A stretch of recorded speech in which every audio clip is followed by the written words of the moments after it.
Good evening, my dears. I'm Lady Creepypasta. Welcome. This evening I have two tales of terrifying beings. The first one comes from author Ivysir on creepypasta.wikia and is entitled The Expressionless. So come now, my dears. Lean in closer and we'll begin.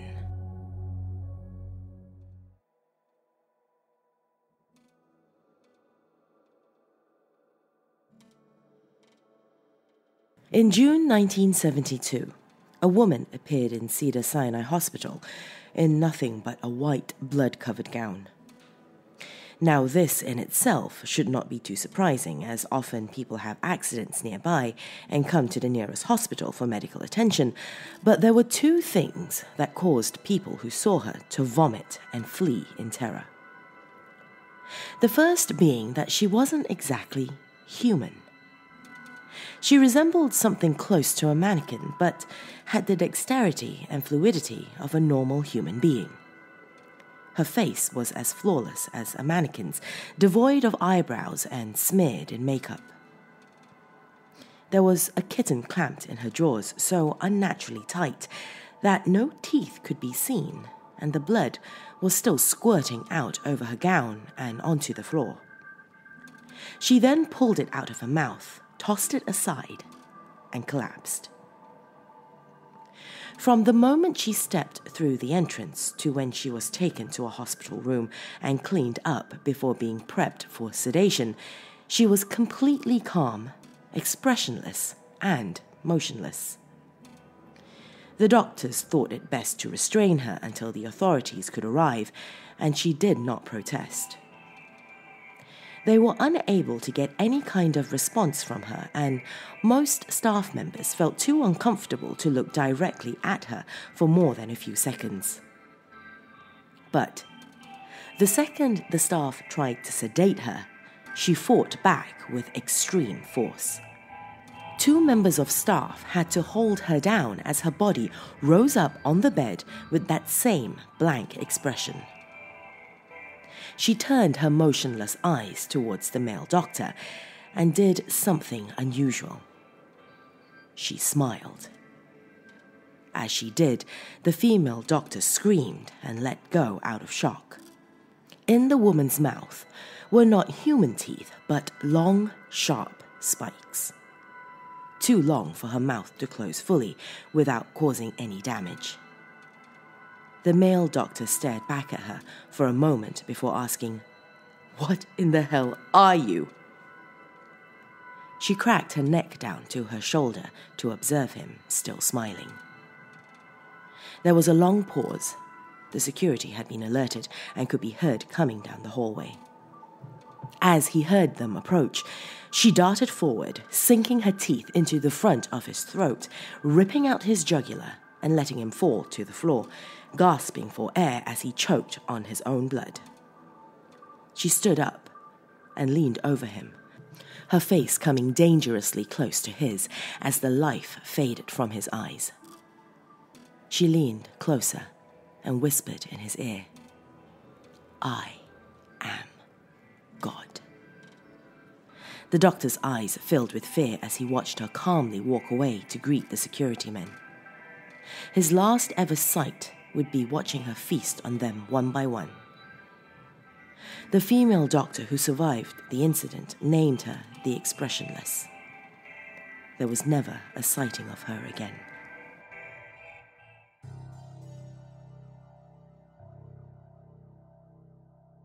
This second tale is by friend and author Tobias and has a rather intriguing title. This tale is called An Angry Midget Dresses Up as a Little Girl to Catch Pedophiles.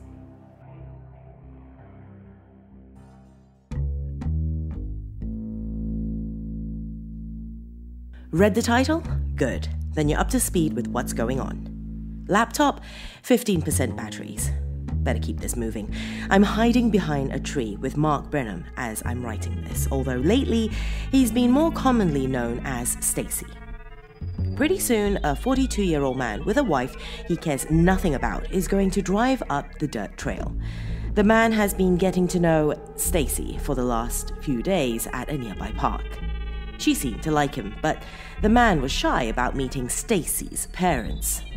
That's why he said he wanted to play out here in the woods where they wouldn't be around. A white van. Seriously? There he is, right on schedule. Can't get the bus to arrive on time, but set a date with a predator and you can set your watch by it. This is Mark's third victim, so I'm starting to get a pretty good idea how this works. Mark Burnham is a 26-year-old, I think they prefer to be called little person?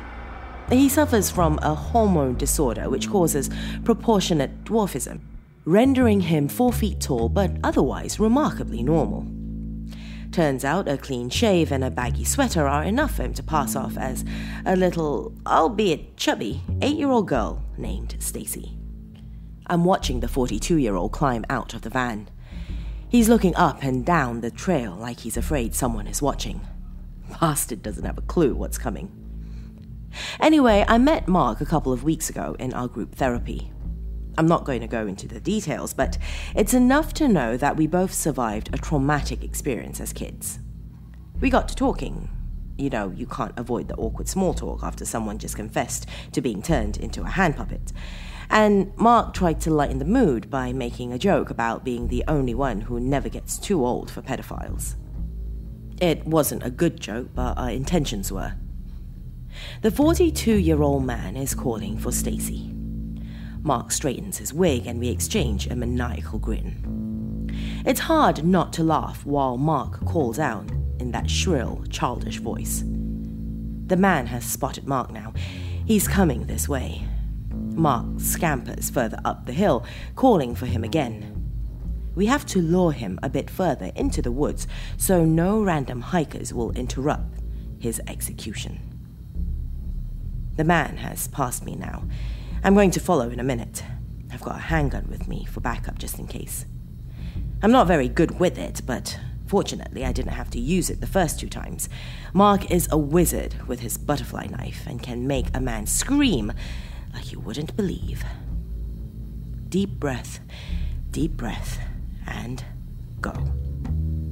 I followed the man for about 5 minutes before Mark stopped. His little legs were kicking the log he sat on, a mask of pure joy and innocence. The man sat nearby. He was speaking softly. I couldn't catch what they were saying, but it wasn't long before he leaned in to kiss Mark. The wig came off, the knife went in. I don't know which happened first, but I'm sure both contributed to the dumbfounded shock on the man's face. I jumped out from behind the tree and leveled my gun. Shit, left the safety on. Doesn't matter though. Mark had already slashed the man's face and hands a dozen more times. This one was too surprised to even scream. He just stared. Stared as Mark punched him between the eyes. Stared as the blade drove into his stomach. Stared as his throat was cut. Stared, then smiled. Mark was already making some space between them. He was just standing there shaking in exhilaration, unsure of what to do next. The man rose to his feet and began dusting himself off, as though mildly annoyed at discovering dog hair on his jacket. The blood had already stopped flowing. The cuts were healing, tattered flesh plastering themselves together into scabs which receded into the skin before disappearing entirely. "You're a liar, Stacy," the man said, his voice a dreadful calm. "Shoot him!" Mark yelled. I didn't move. "You said you were 8. The man didn't look at me. He just took another step towards Mark. "They can't be older than 8. "Holy shit, what are you waiting for?" I squeezed the trigger, flinching as the sound ripped the air in half. The dull thud as the bullet hit a tree. The man didn't so much as glance my way. His hand lashed out and grabbed Mark by the neck. I fired again, but I was too afraid of hitting Mark, and it wasn't even close. The man heaved Mark into the air, swinging him wildly in my direction as a shield. The little man's arms were beating helplessly against the implacable grip. Thrashing legs turned the air into a turmoil of desperate energy. "Shoot him! Shoot me! I don't care! Just do something!" I did do something. I watched, and even that was more than I could bear. The man's chest exploded outwards, ribs opening wide like so many giant white teeth. His head was bent backwards so sharply that his spine bulged against his neck. His whole body was bending to make way for the impossible jaws. Mark managed to get a few more swipes in, but the abomination pressed the dwarf's entire body into his gaping chest cavity. The ribs snapped shut faster than a striking snake. The horrendous gash that marked where the skin had separated was already fading. Soon, there wouldn't be anything but his torn shirt to show where he had mocked his humanity. "Bring a real 8-year-old tomorrow," he told me. I turned and ran. So fast and so hard that every bone in my body felt like it would shatter from the impact of my flying strides. "Or don't," he shouted after me. "What's the worst that could happen to you?"